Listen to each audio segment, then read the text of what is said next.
We have some new details into the Robbins Lumber Mill fire and explosion that happened in Searsmont almost 2 weeks ago. The state fire marshal's office has come out with the preliminary findings of their investigation, and they say this was all an accident. So investigators, as you remember, not only did it take them a while to get on scene, but they also needed heavy equipment like cranes to lift the silo so they could do more investigative work. And here's what they found. They found that a fire started underneath one of the silos, seemed to catch some type of tiny particles on fire. Those particles caught fire and then ignited, exploded.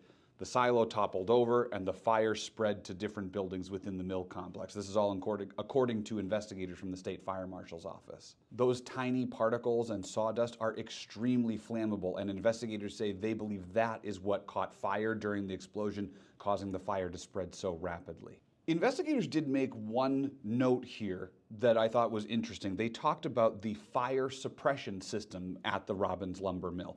Lumber mills like these are required to have these fire suppression systems for safety reasons, as you can imagine.